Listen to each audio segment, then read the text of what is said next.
Hello बच्चों, welcome back to my channel. आज हम कंटिन्यू करेंगे क्लास 12th केमिस्ट्री में जो हम इलेक्ट्रोकेमिस्ट्री पढ़ रहे थे उसके बारे में। तो आज हम पढ़ेंगे स्टूडेंट सेल्स के बारे में कि तुम्हारे पास जो सेल्स हैं वो कितने कितने टाइप के होते हैं और क्या क्या पढ़ेंगे हम सेल के बारे में। सेल स्टूडेंट्स, सबसे पहले तो तुम्हें पता होना चाहिए कि जो ये टर्म है सेल की तुम्हारे पास क्या होती है। It is a device. और मैम ये तो हमें पता है कि इट इज़ अ डिवाइस, कोई डिवाइस है तभी हम इसको पढ़ रहे हैं। तो बच्चा party, it is a device जो हमारे पास क्या होता है, तुम्हारे पास इलेक्ट्रोकेमिकल प्रोसेस टेक प्लेस अकर होती है जिसके अंदर तुम्हारे पास जितनी भी इलेक्ट्रोकेमिकल प्रोसेस, इलेक्ट्रो मतलब तुम्हारे पास इलेक्ट्रिसिटी से रिलेटेड प्रोसेस और केमिकल मतलब कुछ ना कुछ केमिकल्स का यूज हो रहा है उसके अंदर। ठीक है मैम, मतलब या तो तुम क्या कर रहे हो उसके अंदर केमिकल एनर्जी से तुम बना रहे हो इलेक्ट्रिकल एनर्जी, या फिर इलेक्ट्रिकल एनर्जी से बना रहे हो केमिकल एनर्जी। ठीक है मैम, इतनी तो समझ में आ गया। अब जो हमारे पास सेल्स हैं वो दो टाइप के होते हैं स्टूडेंट्स। क्या कौन कौन से टाइप के हैं ma'am? Cells are two type, electrochemical cells जिसको तुम गैल्वेनिक सेल भी बोल सकते हो, या फिर वो सेल जो तुम्हारे पास केमिकल एनर्जी को चेंज कर दे इलेक्ट्रिकल एनर्जी के अंदर। या फिर तुम्हारे पास दूसरे टाइप के सेल भी हो सकते हैं, इलेक्ट्रोलिटिक सेल। इलेक्ट्रोलिटिक सेल कौन से मैम? जो इलेक्ट्रिकल एनर्जी का यूज करें और अपने अंदर कोई ना कोई क्या करवाएं, केमिकल रिएक्शन करवाएं। ठीक है मैम, पहले तो हम पढ़ेंगे स्टूडेंट्स आपके इलेक्ट्रोकेमिकल सेल्स के बारे में। इलेक्ट्रोकेमिकल सेल्स का मतलब कि वो सेल जो तुम्हारे पास कोई केमिकल एनर्जी है, मतलब तुमने कोई ना कोई रिएक्शन करवाई। यहाँ पर जो हम रिएक्शन यूज करते हैं that is your spontaneous redox reaction. तुमने कोई ना कोई स्पॉन्टेनियस रिडॉक्स रिएक्शन करवाई जिससे तुम्हें क्या मिली, कुछ ना कुछ एनर्जी मिली, that is your chemical energy. उस केमिकल एनर्जी से तुम क्या करवा रहे हो, कोई ना कोई इलेक्ट्रिसिटी बना रहे हो।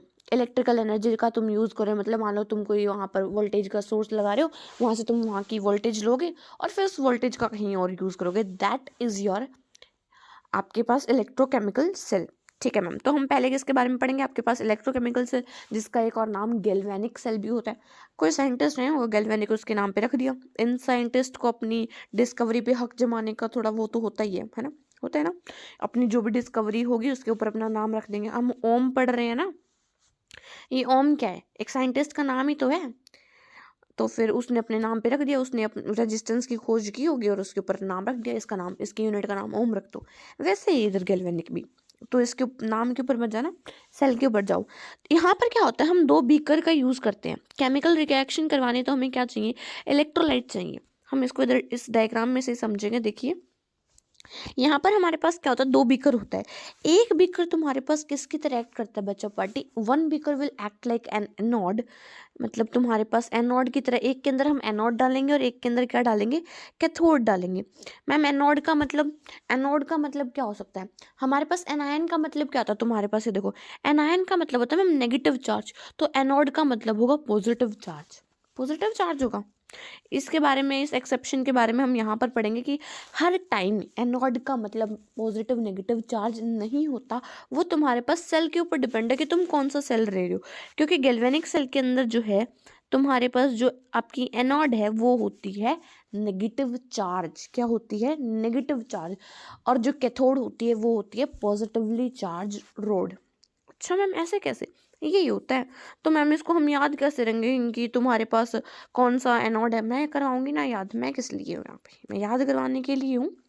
जो तुम्हारे पास जो बीकर होगा, ये वाला एनोड वाला, उसके अंदर हम रखेंगे, जो एनोड है उसके सॉल्यूशन के अंदर हम रखेंगे ZnSO4 मतलब जिंक सल्फेट। जो और दूसरा बीकर होगा उसके अंदर हम रखेंगे CuSO4 मतलब तुम्हारे पास कॉपर सल्फेट। कॉपर सल्फेट के सॉल्यूशन के अंदर हम रखेंगे कॉपर की रोड, और जिंक सल्फेट के सॉल्यूशन के अंदर हम रखेंगे जिंक की रोड। जैसा कि तुम लोग जिस बात से बहुत बहुभली परिचित हो कि जो जिंक है वो अपनी ऑक्सीडेशन स्टेट Zn2 पॉजिटिव के अंदर जाना पसंद करता है और दो इलेक्ट्रोलाइट को लूज करना पसंद करता है जब उससे हल्का कोई ना कोई एलिमेंट प्रेजेंट हो। मैम कॉपर तो इससे नीचे ही है रिएक्टिविटी में। हाँ, तो रिएक्टिविटी में नीचे तो अब भी नीचे ही रहेगा कॉपर। क्या करेगा जिंक? यहाँ पर ऑक्सीडेशन करवा देगा। ऑक्सीडेशन मतलब अपने इलेक्ट्रॉन को लूज करेगा और यहाँ पर क्या बन जाएगा, Zn2 पॉजिटिव के अंदर कन्वर्ट हो जाएगा। फिर क्या होंगे, यहाँ पर इलेक्ट्रॉन का ट्रांसफर होगा। जिस डायरेक्शन में तुम्हारे पास इलेक्ट्रॉन ट्रांसफर करेंगे, इलेक्ट्रिसिटी का ट्रांसफर होगा उससे अपोजिट डायरेक्शन के अंदर। ठीक है मैम, इतना समझ जाएंगे हम। एनोड के ऊपर क्या होगा? मैंने एनोड किसको बताया? मैं बच्चा पार्टी, एनोड होगी जो तुम्हारे पास नेगेटिवली चार्ज रोड होगी। वो क्या होगी? जो तुम्हारे पास नेगेटिवली चार्ज रोड होगी उसको हम क्या बोलेंगे? एनोड। एनोड होगी हमारे पास ये कॉपर वाली। और जो कैथोड है वो क्या होगी, सॉरी जिंक वाली होगी तुम्हारे पास एनोड, और कॉपर वाली होगी कैथोड। अगर हम बात करें साथ ही साथ इसको याद कैसे करेंगे, इसको हम याद करेंगे LOAN, लोन। गैल्वेनिक सेल के बारे में ज़्यादा पढ़ोगे ना केमिस्ट्री, तो लोन लेना पड़ जाएगा पढ़ाई पे, देख लो वैसे याद कर लो। कुछ भी अपना निमोनिक्स बना लो, लोन बना लो, अलोन बना लो, आजकल की दुनिया अलोन है, अकेली है ना, अलोन बना लो। तो अलोन से याद कर लो, लोन से याद कर लो, अपनी अपनी ट्रिक है। चलो आजकल ट्रेंडिंग में अलोन चल रहा है ना, तो हम अलोन से याद करेंगे। अलोन का क्या मतलब होगा, हमारे पास एनोड लेफ्ट साइड में होगी, उसके ऊपर ऑक्सीडेशन होगी और वो नेगेटिवली चार्ज होगी। कैसे याद करेंगे, एनोड लेफ्ट साइड में होगी, उस एनोड के ऊपर ऑक्सीडेशन होगी और वो नेगेटिवली चार्ज होगी। ठीक है मैम, याद हो जाएगा। वैसे हम पढ़ चुके हैं इस चैप्टर के बारे में, अब तो एग्जाम आने वाले हैं, तो अब इसकी रिवीजन ही चल रही होगी तुम्हारी, तो इसको जल्दी जल्दी रिवाइज करते हैं, चैप्टर को खत्म करते हैं। अगर हम बात करें, तुम्हारे पास यहाँ पर नोट करने वाली बात क्या है कि फेज डिफरेंस क्या होना चाहिए उनके बीच में, हो कोई ना कोई फेज डिफरेंस होना चाहिए। फेज डिफरेंस होगा तो हम किसका यूज़ करेंगे, ऐसे डैश का यूज़ करेंगे इन द तुम्हारे पास जो सेल रिप्रेजेंटेशन हम करते हैं। तो अब हम सेल रिप्रेजेंटेशन के बारे में पढ़ेंगे, उससे पहले तुम रिएक्शन देख लो क्या क्या होगी। क्या होगा तुम्हारे पास एनोड के ऊपर, क्या होगा, जो तुम्हारे पास जिंक है वो क्या बन जाएगा, Zn2 पॉजिटिव प्लस 2 इलेक्ट्रॉन के अंदर कन्वर्ट हो जाएगा।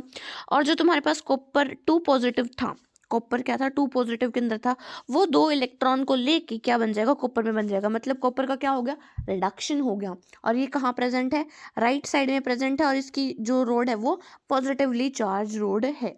इतनी बात याद होगी, ठीक है मैम। अब हम क्या करते हैं, सेल की रिप्रेजेंटेशन। पता है क्वेश्चन क्या पूछेगा तुमसे, एक रिएक्शन दे देगा, ये एनोड की रिएक्शन है, ये कैथोड की रिएक्शन है। अब तुम क्या लिख के दिखाओ, उसकी सेल रिप्रेजेंटेशन लिख के दिखाओ, इसकी नर्नेस्ट इक्वेशन लिख के दिखाओ। तो वैसे क्वेश्चन पूछेगा तुमसे, और कुछ इनसे रिलेटेड कोई और खास क्वेश्चन नहीं पूछे जाते। तो सेल रिप्रेजेंटेशन हम कैसे लिखेंगे, ऐसे लिखेंगे।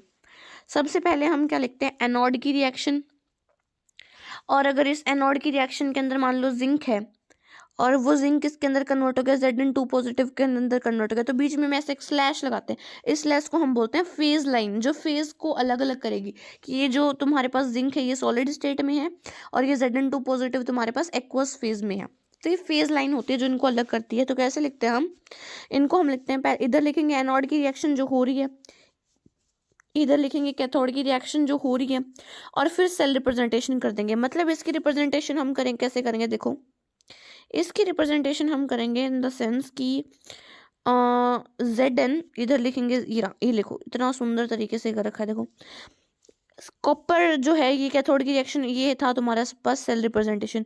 जिंक किसके अंदर कन्वर्ट हो गया, Zn2 पॉजिटिव के अंदर, बीच में डबल डबल स्लैश दिख रहा है तुम्हें, फिर कॉपर 2 पॉजिटिव से कॉपर बन रहा है। डबल स्लैश का मतलब होता है यहाँ पर हम साल्ट ब्रिज, जिसके बारे में हम अगले लेक्चर के अंदर पढ़ने वाले कि साल्ट ब्रिज के क्या क्या हमारे पास फंक्शन होते हैं।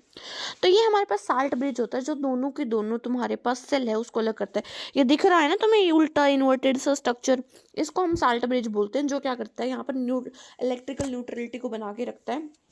और इसका मेन फंक्शनिंग रहता है ताकि आयंस वगैरह का ज़्यादा फ्लो हो रहा है तो वो बैलेंस रहे और सब कुछ, ठीक है। तो बीच में दोनों सेल के बीच में हम क्या रखते हैं, डबल स्लैश, मतलब सॉल्ट ब्रिज लगा के रखते हैं। यही कनेक्शन है ना दोनों सेल के बीच में। तो इसका यहाँ पर हमारे पास एक और सेल दे रखी है, देखो इसकी सेल रिप्रेजेंटेशन कैसे करेंगे हम, जिसकी देखो एनोड के ऊपर क्या होगा, Iron 2 पॉजिटिव जो है Iron 3 पॉजिटिव के अंदर कन्वर्ट हो जाएगा, तो Fe2 पॉजिटिव। इधर क्या लिखेंगे, एनोड पहले क्या आता है, ABCD में से ABC होता है ना, तो उसमें क्या आता है, A आता है मैम, तो पहले A लिखेंगे, B की जगह साल्ट ब्रिज लगा दो, और फिर लिख दो C मतलब कैथोड की रिएक्शन। तो एनोड साल्ट ब्रिज कैथोड, हमेशा याद रखना इसको, सेल रिप्रेजेंटेशन ऐसे की जाती है। ये कुछ रूल्स है, तुम पढ़ सकते हो कि एनोड की रिएक्शन होगी सबसे पहले, फिर कैथोड की रिएक्शन होगी, फिर ऑक्सीडेशन और रिडक्शन को हम बराबर लिखेंगे, और सेल जो है मतलब तुम्हारे पास सेल के अंदर क्या होगा, वहाँ पर हम जो तुम्हारे पास एनोड रिएक्शन भी लिखेंगे और कैथोड रिएक्शन भी लिखेंगे। ऐसे नहीं कि सिर्फ तुम सेल रिप्रेजेंटेशन के अंदर सिर्फ एनोड रिएक्शन लिख दो, कैथोड ना लिखो, या सिर्फ कैथोड लिख दो एनोड ना लिखो, नहीं, दोनों के दोनों रिएक्शन लिखे जाएंगे, तभी जाके तुम्हारे पास कंप्लीट सेल की फॉर्मेशन होगी। तो आज की वीडियो में इतना ही। अगली वीडियो के अंदर हम कुछ इलेक्ट्रोड पोटेंशियल वगैरह के बारे में पढ़ेंगे।